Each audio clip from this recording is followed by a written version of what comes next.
আমাৰ মাজত উপস্থিত তিৱা মাথনলাইল টখৰাৰ সভাপতি দীপেন্দ্ৰনাথ বৰদলৈ ডাঙৰীয়া, নৱনিৰ্বাচিত সভাপতি হৰসিং খলাৰ ডাঙৰীয়া, সন্মানীয় মন্ত্ৰী পীযুষ হাজৰিকা ডাঙৰীয়া, বিধায়ক ৰমাকান্ত দেউৰী ডাঙৰীয়া, তিৱা স্বায়ত্তশাসিত পৰিষদৰ CEM জীৱন চন্দ্ৰ কোঁৱৰ ডাঙৰীয়া, আমাৰ কাৰ্বি আলঙৰ EM উপসিং মাছলাই ডাঙৰীয়া, পৱন মান্তা ডাঙৰীয়া, জিলা আয়ুক্তকে আদি কৰি মঞ্চত উপবিষ্ট বিশিষ্ট ব্যক্তিসকল, আই মাতৃসকল, যুৱক যুৱতী, বন্ধু বান্ধৱীসকল, তিৱা জনগোষ্ঠীৰ জাতীয় অনুষ্ঠান তিৱা সাহিত্য সভা তিৱা মাথনলাইল টখৰাৰ 13 সংখ্যক কেন্দ্ৰীয় অধিৱেশনৰ মুকলি সভাত উপস্থিত থাকিবলৈ পাই মই অতিশয় আনন্দিত হৈছো। তিৱাসকলৰ সমৃদ্ধ লোকজীৱন আৰু লোককৃষ্টিৰ আধাৰতে গঢ় লৈ উঠিছে তিৱা সাহিত্য। এই সাহিত্যৰ মাজেদি প্ৰকাশিত হোৱা চিন্তা চেতনাই ৰাজ্যৰ সাহিত্য ক্ষেত্ৰখন উৰ্বৰ কৰি ৰাখিছে। জন্ম লগ্নৰে পৰা জনগোষ্ঠীটোৰ ভাষা সাহিত্যৰ বিকাশ সাধনত তিৱা সাহিত্য সভাই লোৱা ভূমিকাই নতুন প্ৰজন্মক বিশেষভাৱে উৎসাহিত কৰিছে। এই মহান জাতীয় অনুষ্ঠানটোৰ নৱনিৰ্বাচিত সভাপতি সাহিত্য একাডেমী ভাষা সন্মান বঁটা প্ৰাপক শ্ৰী হৰসিং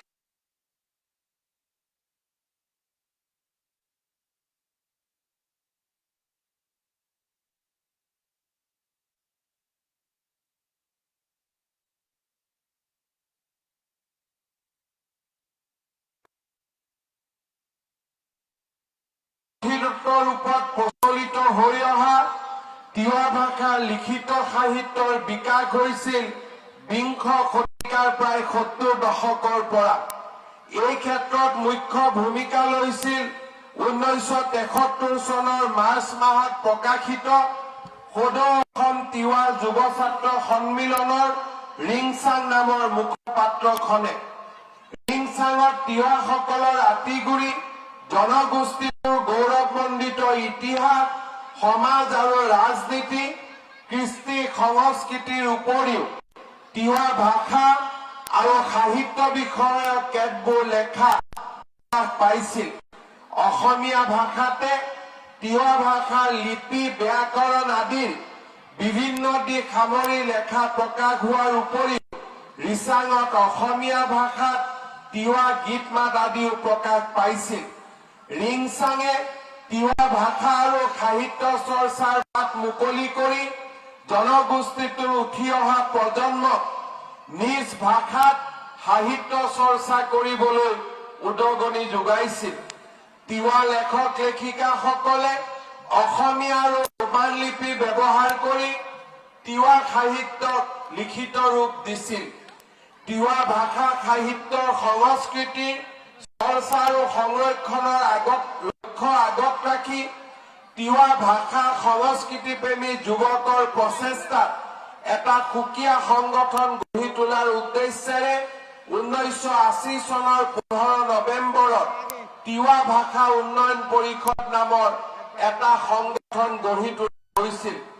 পিছলৈ সংগঠনটোৰ নাম সলনি কৰি সদৌ তিৱা সাহিত্য সভা আৰু পৰৱৰ্তী সময়ত তিৱা সাহিত্য সভাৰ নাম সলনি কৰি তিৱা মাথনলাইল টখৰা হিচাপে নামাকৰণ কৰা হয়। তিৱা মাথনলাইল টখৰাৰ 1997 চনৰ নগাঁও জিলাৰ 12 মজিয়াত অনুষ্ঠিত অধিৱেশনখন তিৱা ভাষাৰ বাবে এক ঐতিহাসিক অধিৱেশন ৰূপে চিহ্নিত হৈ ৰব। অসম চৰকাৰৰ সৈতে মাথনলাইল টখৰা আৰু তিৱা জাতীয় সংগঠনসমূহৰ মাজত তিৱা ভাষা সংস্কৃতি বিষয়ক আলোচনাৰ অন্তত তিৱা ভাষা আৰু লিপি চুক্তি এই অধিৱেশনতে অনুষ্ঠিত হৈছিল। পৰৱৰ্তী সময়ত 2002 চনত কাৰ্বি আংলং জিলাৰ অনুসুঞ্জিত 2004 চনত আমচৈত 2006 চনত ডিমৰিয়াত 2008 চনত মৰিগাঁৱৰ এজাৰবাৰীত 2013 চনত মেঘালয় আমজনত 2016 চনত বৰচিৰাত 2019 চনত অমচুৱাইত আৰু 2022 চনৰ ফেব্ৰুৱাৰীত নগাঁও জিলাৰ বাপুজিয়াত অনুষ্ঠিত তিৱা মাথনলাই তখৰাৰ অধিৱেশনসমূহে তিৱা ভাষা সাহিত্যৰ বিকাশৰ দিশত মাইলৰ খুঁটি স্থাপন কৰিবলৈ সক্ষম হৈ আহিছে। এই অধিৱেশনৰ মুখপত্ৰৰ লগতে বুজন সংখ্যক তিৱা ভাষাৰ গ্ৰন্থ প্ৰকাশে তিৱা ভাষা সাহিত্য চৰ্চাত নতুন আয়তন যোগ দিবলৈ সক্ষম হৈছে। সম্প্ৰতি তিৱা মাথনলাই তখৰাই নতুন নতুন পদক্ষেপেৰে তিৱা সাহিত্য উত্তৰণত উল্লেখযোগ্য ভূমিকা পালন কৰিছে। সময়ে সময়ে তিৱা গ্ৰন্থ প্ৰণয়ন, ভাষাৰ চৰ্চাৰ কেন্দ্ৰ স্থাপন, ছাত্ৰ ছাত্ৰীৰ মাজত তিৱা সাহিত্য প্ৰতিযোগিতা, আলোচনা চক্ৰ, সজাগতা সভাৰ দৰে অনুষ্ঠানৰ জৰিয়তে ভাষা সংস্কৃতি বিকাশৰ দিশত সাহিত্য অনুষ্ঠানটোৱে গুৰুত্বপূৰ্ণ পদক্ষেপ লৈছে।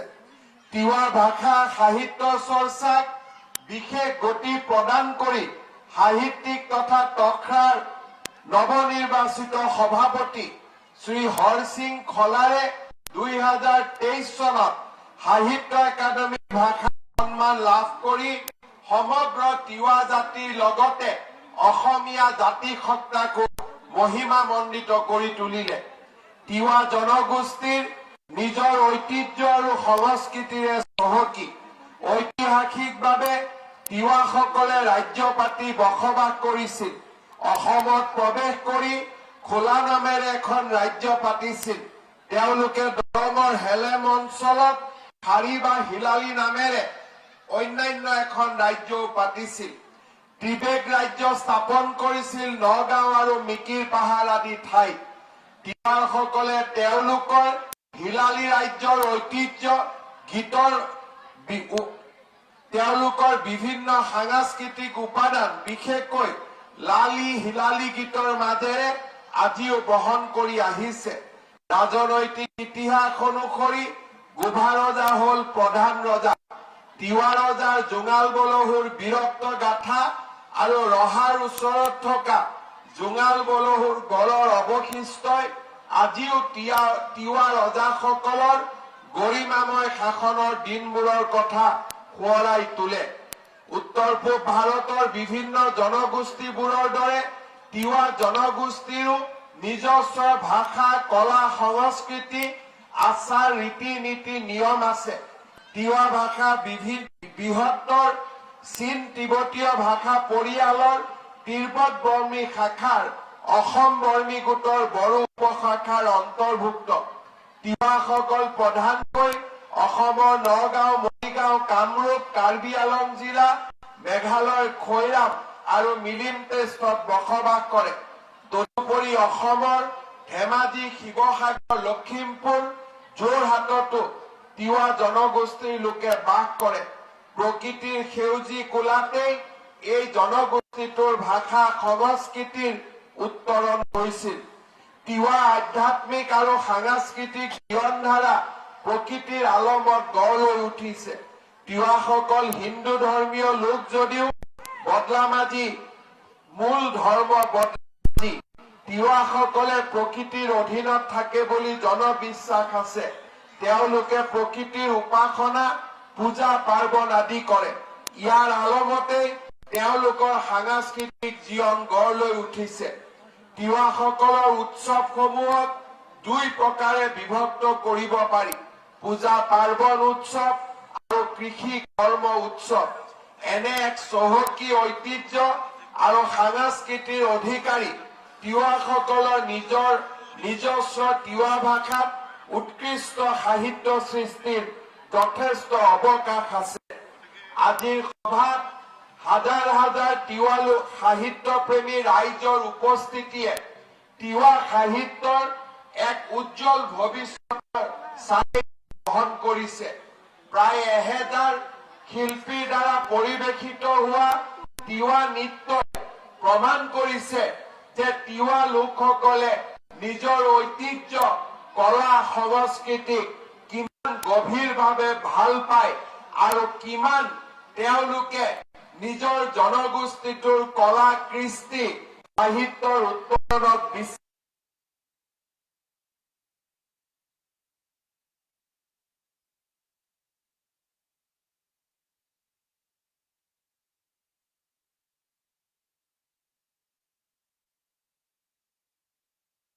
প্ৰচেষ্টা চলাই আহিছে। ৰাষ্ট্ৰীয় শিক্ষানীতিৰ জৰিয়তে আমি তিৱা ভাষাক ৫ম মান শ্ৰেণীলৈ যাতে পঢ়াব পাৰো তাৰ বাবে ইতিমধ্যে আমাৰ অসমৰ ৰাজ্যপালে অধিসূচনা জাৰি কৰিছে আৰু তিৱা মাখনলাই তখৰাৰ উদ্যোগত SCRTয়ে ইতিমধ্যে পাঠ্যপুথি প্ৰণয়নো কৰিছে। মই আপোনালোকক আশ্বাস দিব খোজো যে তিৱা ভাষাক সম্পূৰ্ণৰূপে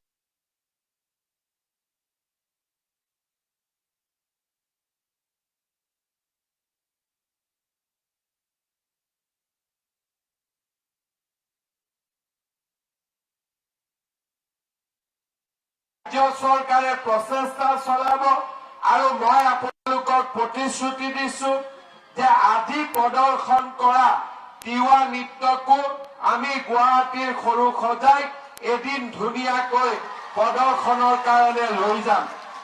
শ্ৰদ্ধাৰ ৰাইজ, মই আমাৰ তিৱা সাহিত্য সভাক মই অনুৰোধ কৰিম যাতে তেওঁলোকে তিৱা জনগোষ্ঠীটোৰ এখন বুৰঞ্জী প্ৰণয়নৰ কামত নিজকে যাতে মনোনিৱেশ কৰে।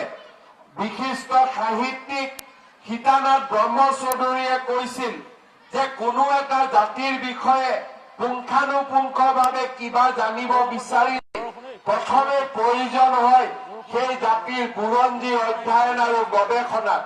এটা জাতিক জানিবলৈ হলে সেই জাতিটোৰ প্ৰাচীন ইতিহাস, ৰাজনীতি, সমাজনীতি, ৰুচিবোধ, আচাৰ ব্যৱহাৰ, অৰ্থনৈতিক অৱস্থা, সৃষ্টি কলা আৰু পাৰিপাৰ্শ্বিক অৱস্থাৰ বিশ্লেষণ অতি প্ৰয়োজনীয়।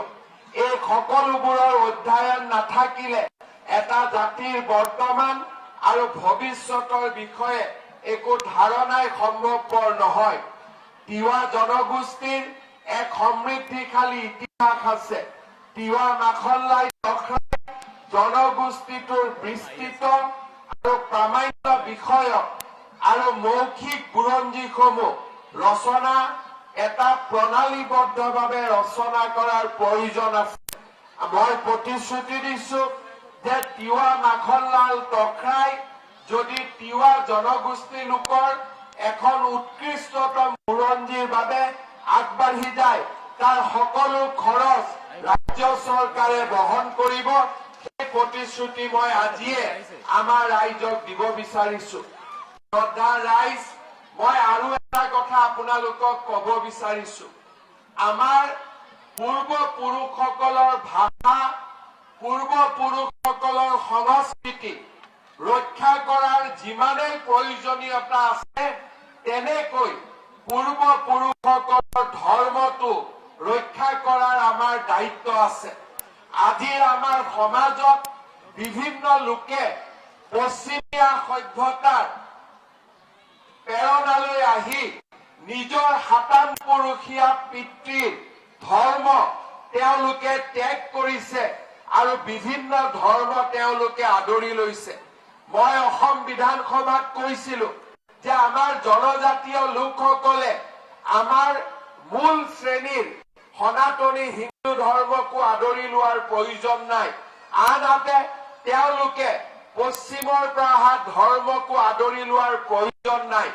এটাই মাত্ৰ প্ৰয়োজন, মোৰ পূৰ্বপুৰুষে যি ধৰ্মক বিশ্বাস কৰিছিল সেই ধৰ্মক যাতে আমি অক্ষুণ্ণ ৰাখিব পাৰো, কাৰণ সিয়ে হল আমাৰ পৰিচয়। ভাষা আমাৰ পৰিচয়, সাহিত্য আমাৰ পৰিচয়, আমাৰ সাজ পোছাক আমাৰ পৰিচয়, আমাৰ কলা সংস্কৃতি আমাৰ পৰিচয়, আৰু তাৰ লগে লগে আমাৰ সাতাম পুৰুষীয়া ধৰ্মও আমাৰ পৰিচয়। মই তিৱা লোকসকলক অনুৰোধ কৰিম যে কোনো পৰিস্থিতিতে আপোনালোকে যাতে নিজৰ ভৰিৰ তলৰ মাটি কাকো কাঢ়ি লৈ যাবলৈ অনুমতি নিদিয়ে, নিজৰ ভৰিৰ তলৰ মাটি আপোনালোকে সকলোৱে যাতে ধৰি ৰাখে। মহাত্মা গান্ধীয়ে কৈছিল খিৰিকীবোৰ খোলা ৰাখিব, দুৱাৰবোৰ খোলা ৰাখিব, নতুন বতাহ আহিব, তাত কোনো আপত্তি নাই, কিন্তু ঘৰৰ ভেটিটো আমি কাকোৱে লৈ যাবলৈ অনুমতি দিব নোৱাৰো, সি লাগিলে আমাৰ নিজৰ কিমানে আপোন নহওক কিয়। এই ধৰণে তিৱা জনগোষ্ঠীটোৰ লোকসকলে এক জাতীয় সত্তাৰে সৈতে যদি আগবাঢ়ি যায়, ৰমাকান্ত দেউৰীয়ে কোৱাৰ দৰে তিৱা ভাষা সাহিত্য কলা সংস্কৃতি ধৰ্ম আচাৰ ৰীতি নীতিও এদিন জগত সভালৈ যাব, তাক মই বিশ্বাস কৰো। আৰু আমাৰ নৱ প্ৰজন্মই এই কামত মনোনিৱেশ কৰিব বুলি মই আশা কৰো। চাৰণ বিলৰ সন্মুখত 3 কঠা মাটিত তিৱা সাহিত্য সভাই এখন কলাক্ষেত্ৰ ৰূপায়ণৰ বাবে মোক প্ৰস্তাৱ দিছে। সেই প্ৰস্তাৱ অনুসৰি আজিৰ সভাতে মই তিৱা মাখনলাই টকৰা এই আঁচনিখন ৰূপায়ণৰ বাবে যিমানখিনি পুঁজিৰ প্ৰয়োজন হ'ব সেই পুঁজিখিনি আগবঢ়োৱাৰ প্ৰতিশ্ৰুতি মই আজিৰ সভাতে ঘোষণা কৰিছো। 3 মাহৰ ভিতৰত আপোনালোকে মোক প্লেন আৰু এষ্টিমেট বনাই দিলে তাক মই অনুমোদন দিম, আৰু এই বছৰৰ ভিতৰতেই আমি জোঙাল বলুগড়ত নিৰ্মিত আমাৰ